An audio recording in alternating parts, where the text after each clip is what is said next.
Panibagong araw, panibagong loan up po yung ating pag-uusapan, which is, dito sa bagong loan application na to guys, ang offer po sa akin kaagad is 4,500. Kung ipapakita ko sa inyo guys itong aking loan details, ayan, 4,500 po yan ha, legit na legit. At ang pangalan po ng loan application na ito ay si IPC Loan, at na-vlog ko na rin po ito sa inyo nung first loan ko po sa kanya. So ngayon po, second loan amount ko po sa kanya is 4,500. Pero dito guys, dahil bagong loan application to, okay ba siyang utangan at okay ba yung interest na maaaring ibawas dito if ever man? Ano kaya, buo ba nating marireceive yung 4,500? Nako guys, panoorin mo po tong video na to para malaman mo kung worth it ba na utangan ngayong taon si IPC Loan. Pero bago yun guys, kung hindi ka pa po nakasubscribe, just click the subscribe button, turn on the notification bell, and be updated sa ating mga latest uploads. So ngayon po, dalawang lucky winners po yung aking kukunin. And yan, ito na po yung ating announcement. So congratulations po sa inyong dalawa kaagad. Claim nyo na po yung prizes nyo sa aking Gmail account. And for those na gustong sumali, ang gagawin mo lang po is magla-like ng video na to, mag-iwan ng comment dyan sa comment section, at pak-share na rin po para makasali kayo sa aking pamanti cellphone giveaway. Yan, and for today's video nga po, si IPC Loan yung ating pag-uusapan. Meron po siyang 324 rating and 4.6 stars. So loan up to 200,000 pesos po dito. At sinasabi niya pa rito guys na terms up to 12 months to pay. Ano kaya? Legit kaya to guys. So if you wanna know more about this loan application, so keep on watching.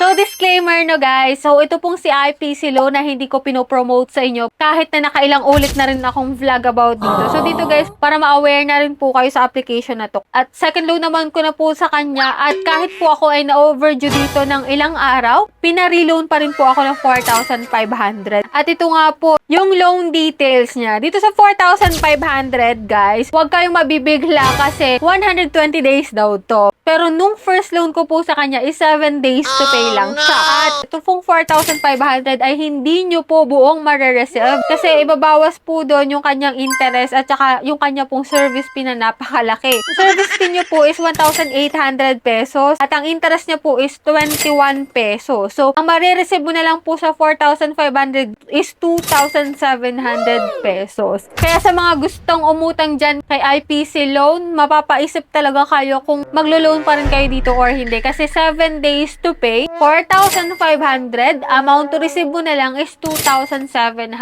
pesos. At ang service fee niya sa 7 days is 1,800. Ano guys, go pa rin ba or hindi? So let me know your opinion dyan sa comment section. At ito nga, kung ikaw pa rin ay gusto pa rin talaga at hindi ka mapigil at maawat dyan at gusto mong mag-try pa rin dito kay IPC Loan, ito po yung mga step-by-step process ng pag-utang sa kanya. So una dyan, maglalagin ka using your active bubble number. And then dito guys, click mo yung apply now. May fill upan ka po na personal information, financial status, and next po is emergency contact. Tatlong number lang po yung hihingi nila. Sa ID information, lahat naman po ng ID available. And then dito may makikita ka po na order, which is IPC Loan yung i-click mo, 700 pesos to 30,000 daw. And dito guys, 10,000 yung pinakang offer nila sa akin ha. Tapos, hindi naman po 10,000 po yung dumating sa first loan amount ko, 900 pesos lang. Tapos yung 900 pesos, 540 lang po yung na-receive ko. At hindi ko yun na-receive sa aking GCash account. Yes po, totoo po yan. Hindi ko po siya na-receive. Kasi may ibang nakalagay doon na GCash account, which is hindi ko naman po yung GCash account. And then, chinek ko po yung GCash transaction history ko. Wala naman po talagang pumapasok na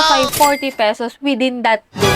Kaya nasa sa inyo pa rin talaga kung gusto nyong itry yung 4,500 na second loan amount. Pero hindi ko rin sure guys kung same-same tayo ng loan amount na ma-approve dito guys. So siguro nagkataon lang sa akin na sa ibang GCash account pumasok yung loan amount ko. Malay nyo sa inyo, pumasok talaga sa mismong account ninyo. So hindi ko rin guys masabi. Pero sa akin guys, Hindi ko po talaga siya na-receive. kaya nasa sa inyo na guys kung gusto nyong umutang dito or hindi. Basta, shinare ko po itong vlog na to para at least ma-aware na rin kayo sa application na to. Ito po ay based based on my personal experience, guys. Kaya ko pong magbigay ng proof kasi na-email ko na rin to, guys, na bakit walang pumapasok na 540 sa account ko kahit pa chinag ko yung aking GCash transaction history. Anyway, sa mga nakautang na dyan at nakatry dito kay IPC Loan, let me know your experience na rin para at least kung same man tayo ng pangyayari, tapos makatulong tong video na to para sa gustong mag-try dyan online. So, that's it. Yan lang po yung vlog natin for today and hoping ako na nagkaroon kayo ng idea about sa application na to. So, dito guys, kung hindi ka pa po nakasubscribe, just click the subscribe button, turn on the notification bell, and be updated sa aking mga latest uploads. So, bye-bye na muna for now, guys. See you on my next video.